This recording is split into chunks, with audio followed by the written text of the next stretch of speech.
Bien, estimados estudiantes, voy a pasar a la tercera concepción de libertad y que es la de disponibilidad de opciones.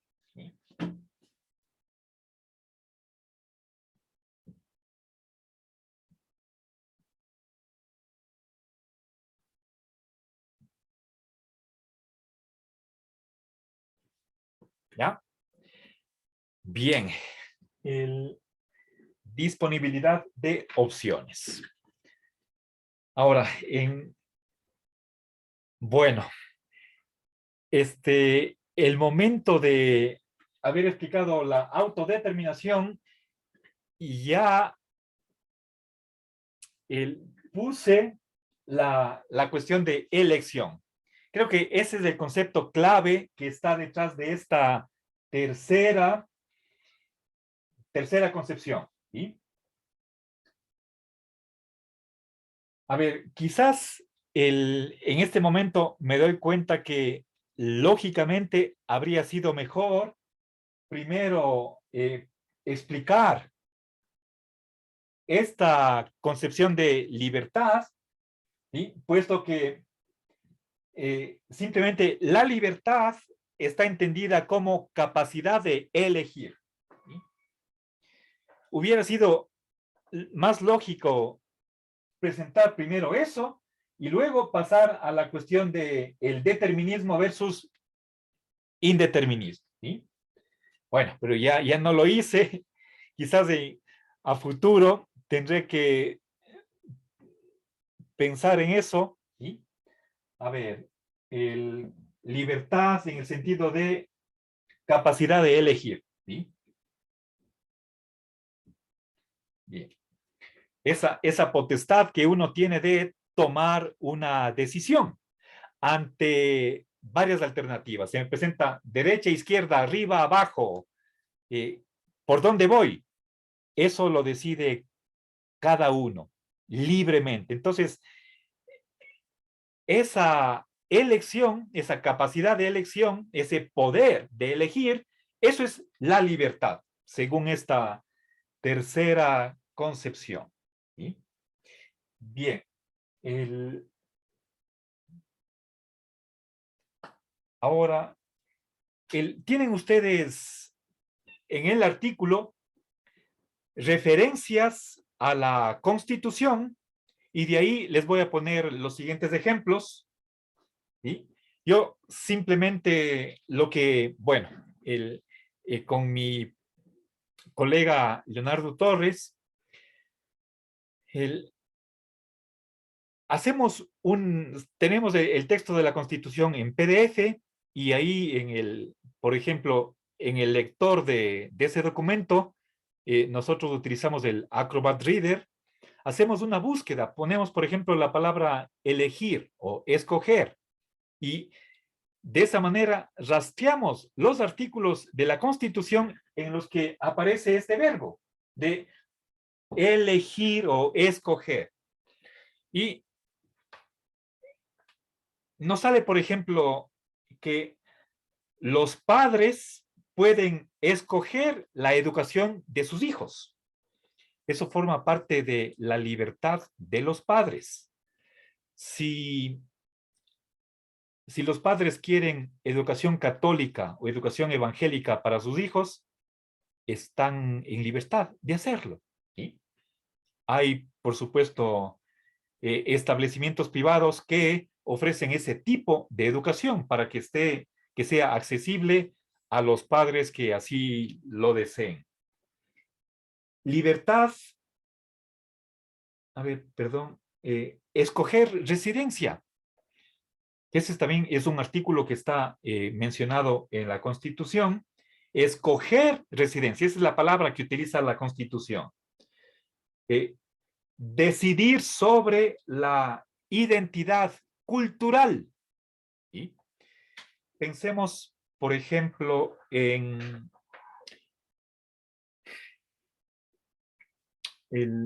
las nacionalidades. ¿Sí? Y nacionalidades indígenas. Podemos pensar en un shuar, en un Salasaca, en un otavaleño, en un Saraguro. ¿Sí? Alguien que nazca en esa cultura, obviamente todos sus antepasados han sido, por ejemplo, otavaleños o salasacas, y tenemos el caso de un joven, ¿sí? A él se le plantea la opción de seguir la tradición de sus antepasados, sus padres, sus abuelos, o dejar, empezando por la indumentaria.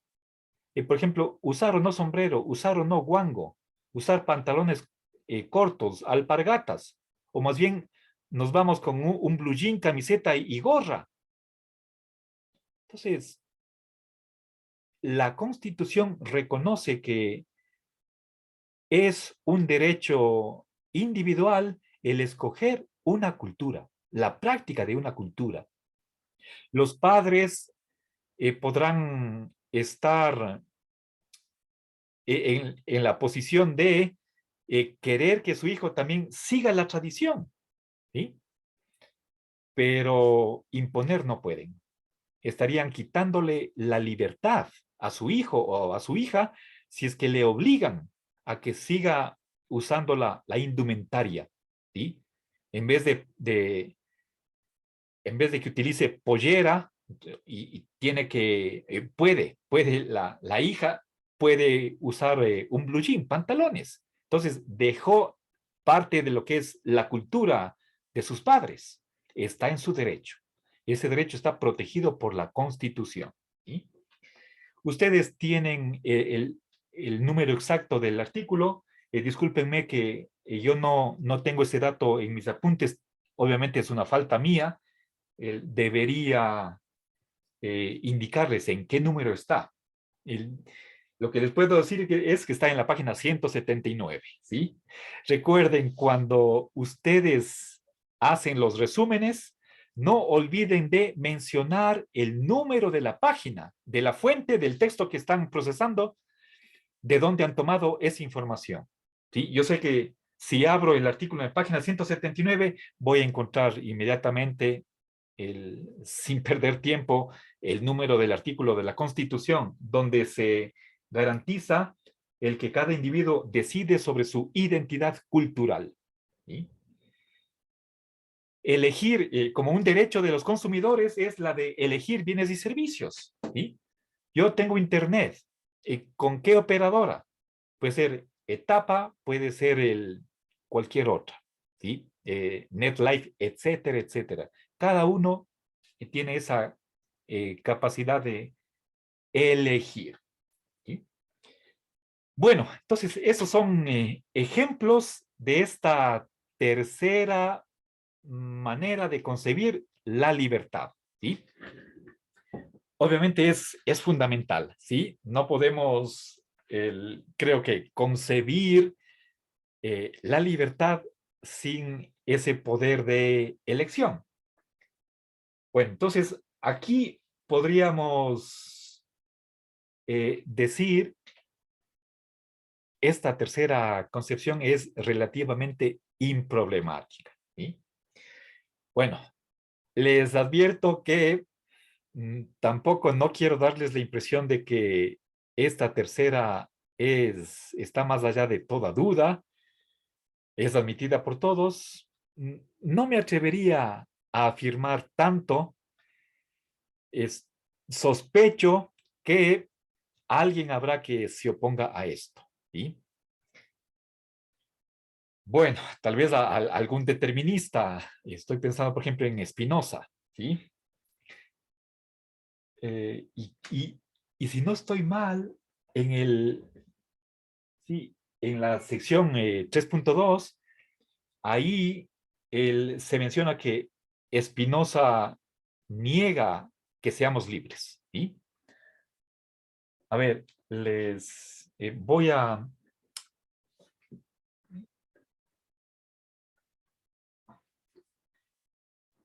anotar aquí en mi cuaderno para hacer esa consulta.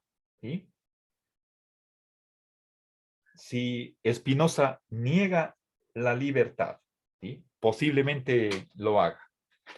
Entonces estará en contra de esta concepción que a primera vista parece aceptable, satisfactoria, ¿sí? Pero simplemente no quiero que ustedes sistemáticamente, por principio, duden de todo. No, no les aconsejo eso. Más bien, yo estoy en el polo opuesto, tenemos derecho a confiar en nuestras creencias, a menos que nos demuestren que estemos equivocados. Entonces, yo pongo límite a esa crítica y autocrítica. Está bien que seamos críticos, que nos cuestionemos, pero no al punto de cuestionar todo, porque ahí nos quedamos sin piso, el, nos botan al suelo la plataforma que nos sirve para estar parados y nos hundimos. Eso es el fracaso total, ¿sí? Es el naufragio en alta mar. No hay cómo hacer eso, ¿sí? Bueno, a ver, entonces avancemos, ¿sí? En el texto, en el artículo que ustedes leen, aparentemente yo no he encontrado que me oponga a esta tercera concepción, ni menciono algún filósofo que esté en contra. ¿Sí? Bueno, como ven, yo mismo estoy notando las falencias que tiene ese escrito. Uno, cuando está en ese proceso de escritura, ya llega un momento en que dice, bueno, está ya casi completo, están respondidas a las objeciones de los lectores, de los revisores, de los que ponen la propia revista y se fue. Pero al releer, uno puede decir, ah, pero aquí hubiera podido decir esta cosa, acá lo siguiente, y así podemos estar en ese proceso de perfeccionamiento por el largo tiempo y, bueno, en algún momento hay que parar, ¿sí? Ok, pasemos ahora a la 3.4. ¿Sí? A ver, pero quisiera en este momento borrar el pizarrón. ¿Sí? A ver, estimados estudiantes, empecemos con la sección 3.4, eh, la, la posición del liberalismo clásico. Pero si ustedes ya procesaron el texto, van a ver que también la sección 3.5 continúa con el liberalismo clásico, pero aquí se hace una distinción. Entonces, si quieren, pongamos liberalismo clásico y ahí voy a poner el literal A.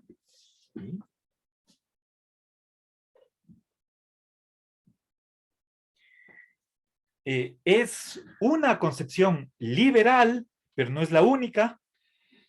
Luego, en la sesión 3.5 veremos una segunda concepción dentro de la misma corriente del liberalismo clásico.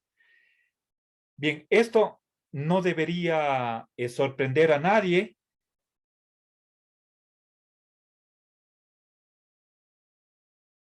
Al interior de las corrientes suele haber disentimiento, desacuerdo. Entonces, no crean que una escuela es monolítica, todos piensan igual. Hay espacio para la discusión, incluso cuando uno comparte ciertos supuestos básicos, una plataforma común. Bueno, entonces con esta advertencia veamos cuál es esta cuarta concepción de libertad y consiste en hacer lo que uno quiere.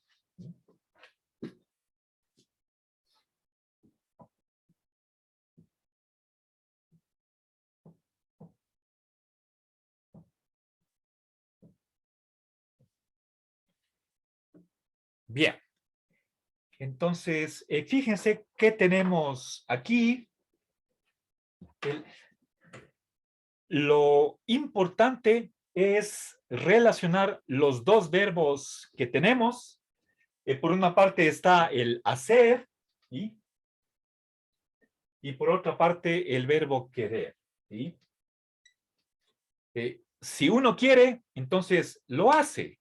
Y obviamente detrás de este querer está nuevamente la voluntad, ¿sí? Bueno, recuerden, hemos estado ya refiriéndonos a esta visión en la discusión acerca de la autodeterminación, ¿sí? La cuestión del libre albedrío versus determinismo, ¿sí? Si en lugar de hablar de un querer, utilizamos una palabra más apropiada en filosofía, como es la de voluntad, ¿sí? Y para lo que nosotros hacemos, utilizamos la abreviación de acción, entonces la libertad podría, según esta cuarta concepción, entonces podría resumirse en que un sujeto, una persona es libre en la medida en que hace lo que quiere, o invirtiendo los términos, que si es que desea, entonces lo cumple. Es decir, hay aquí una consecuencia. En primer lugar está una decisión, ¿no?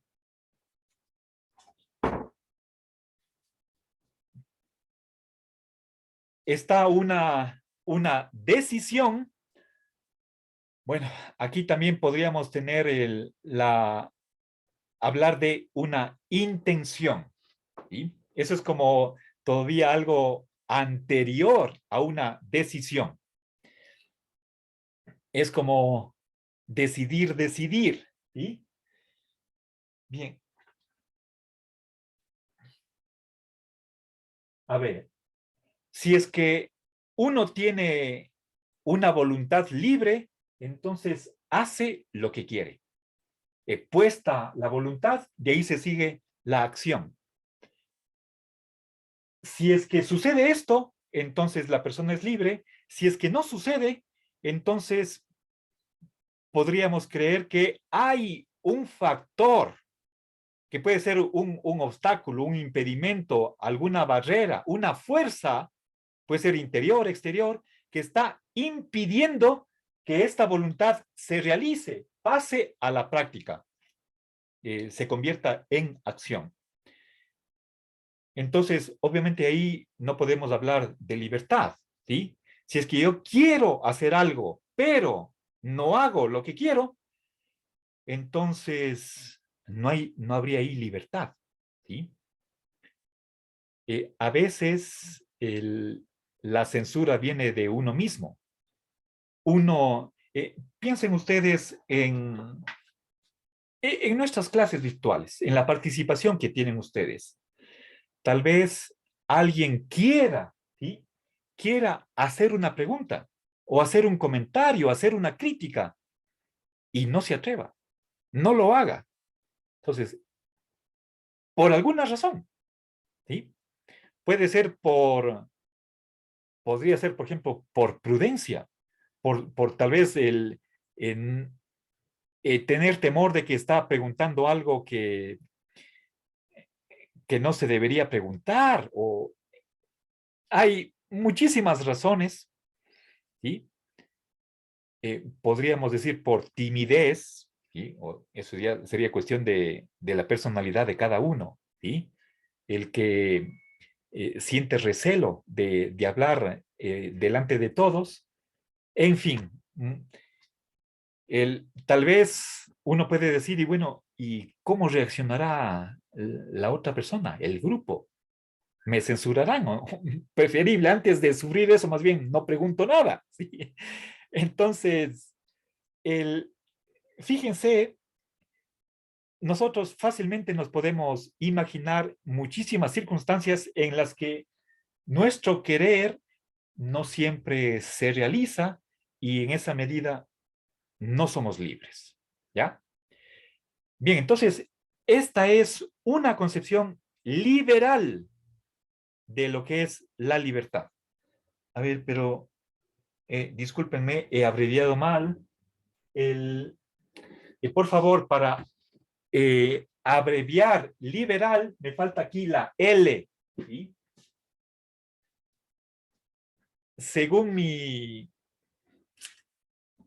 mis convenciones, mi manera de abreviar,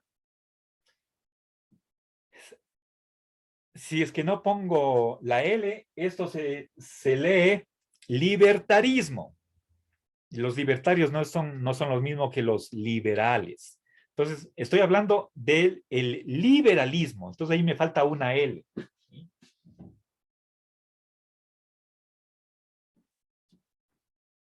Ya, ahora sí.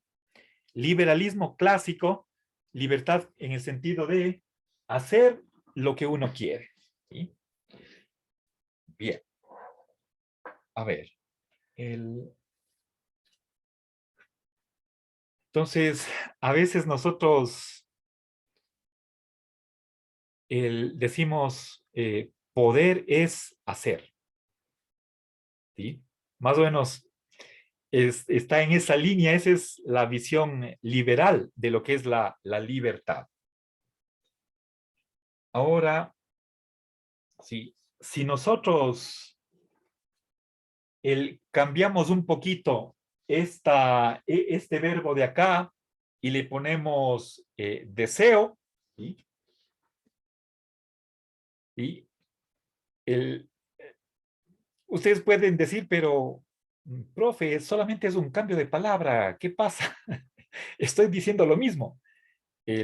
Hay sus variaciones, hay un matiz detrás de cada palabra. ¿Sí?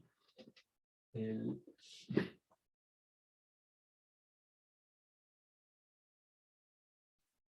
bien, a ver, miren, en esta sección 3.4 presento una crítica a esta concepción. ¿Sí? A ver,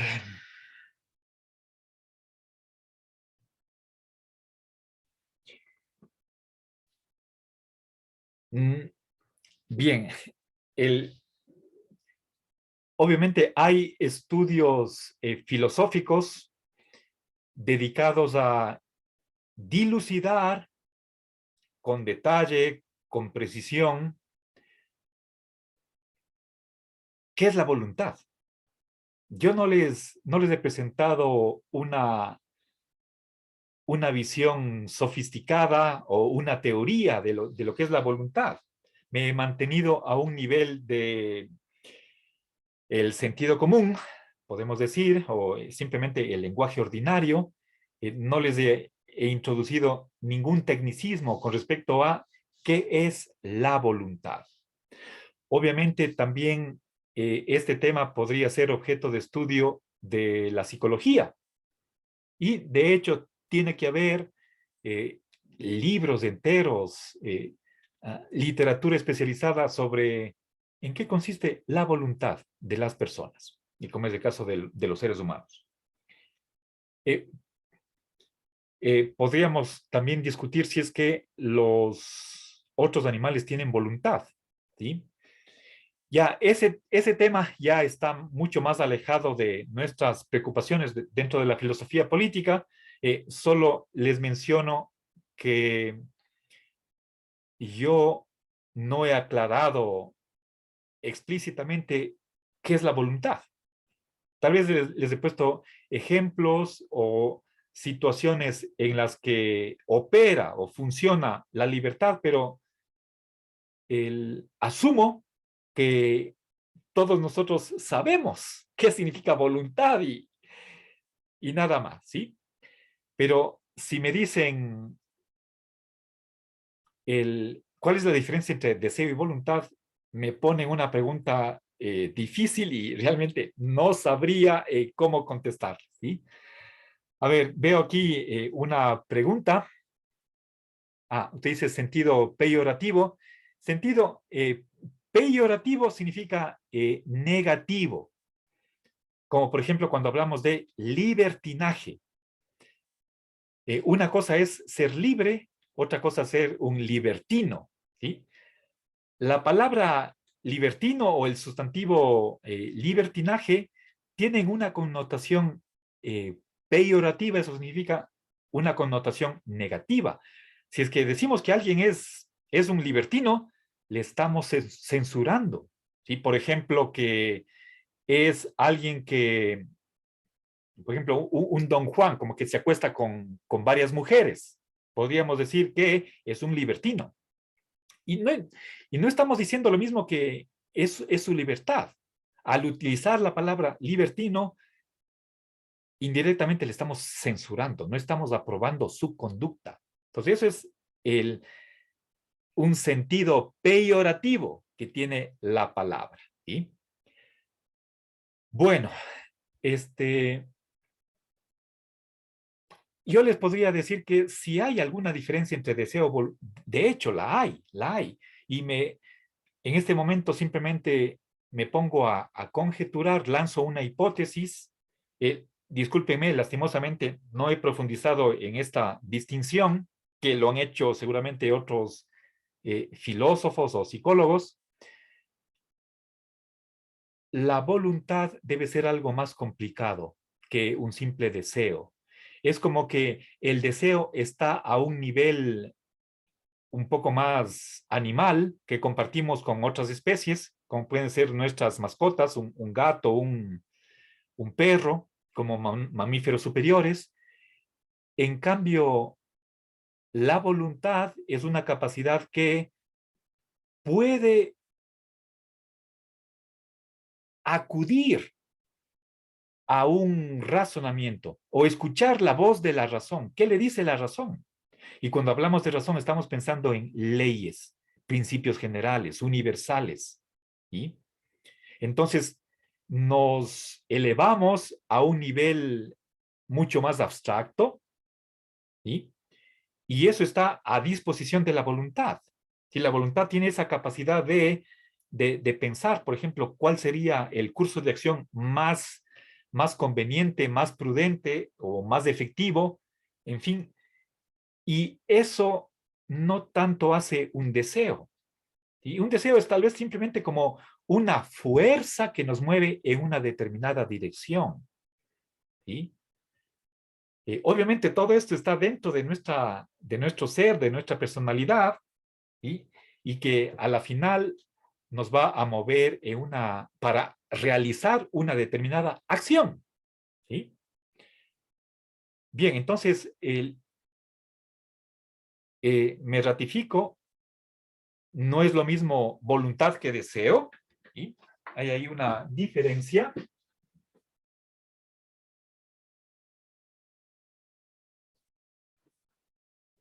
Pero, a ver, nuevamente, recordemos, estos liberales clásicos están diciendo que libertad consiste en hacer lo que uno quiere. ¿Sí? Y ahora, si es que al momento de explicar qué es ese querer y lo reducimos a simplemente un deseo, ¿sí? Pero eso es ya dar un paso ulterior, ¿sí? El, el concebir este querer como un desear, ¿sí? Bueno, inicialmente le conectaba con voluntad, ¿sí? Ahora estoy entendiendo querer como desear, y si es que es eso lo que mantiene el liberal, entonces ahí viene la crítica de que estaría reduciendo la voluntad a un simple deseo. ¿Sí?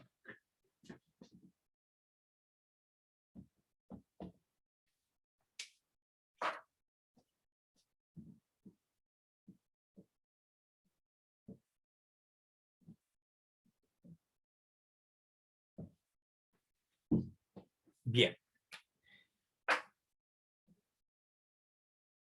Reducir significa, está aquí entendido en el sentido de empobrecer, ¿sí? Supuestamente la voluntad sería algo superior, algo que los seres humanos pueden desarrollar o tener en una medida más alta que otras especies animales, como pueden ser nuestras mascotas, un perrito, y eso está conectado con el intelecto. Los animales también pueden tener un conocimiento de reglas, de uniformidades, o si quieren ustedes, de leyes, ¿sí? Seguramente sabrán que cada día, llegado a un determinado momento, se oscurece, ¿sí? Y hay un momento que ya hay que acostarse, eso es una rutina. Creo que son capaces de descubrir esas regularidades que suceden en el mundo, más allá de lo que le dice la experiencia, los cinco sentidos. Entonces, obviamente los animales, como un perro, tienen esa capacidad de conocer, pero que va más allá de la sensibilidad. Entonces, eso es la razón, el intelecto, pero el ser humano tiene esa razón más desarrollada, es mucho más compleja, entre otras cosas por la capacidad de lenguaje que tenemos, ¿sí? Es mucho más abstracto y por lo tanto, si es que vamos a diferenciar entre deseo y voluntad, eso parecería, y ese es el punto de vista de la crítica, que los liberales estarían rebajando la voluntad a nivel de un mero deseo. ¿Sí?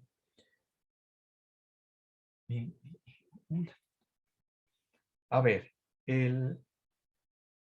bien, para terminar, en un minutito, permítanme añadir una segunda crítica, y es la de que un liberal clásico, al conectar libertad con deseo, lo que en el fondo puede estar haciendo es esclavizarnos a un deseo, ¿sí?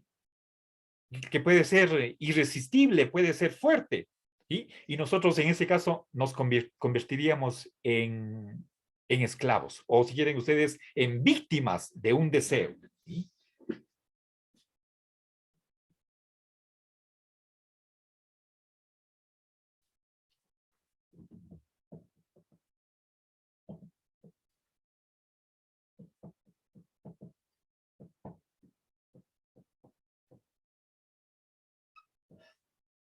¿Sí? Bien, seguramente cada uno tiene en su memoria el caso de alguna experiencia en la que nosotros experimentamos un deseo fuerte en algún sentido, pero que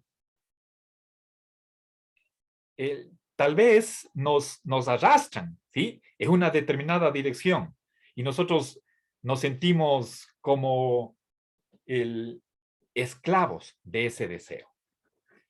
Bueno, chicos, con esto termino la clase y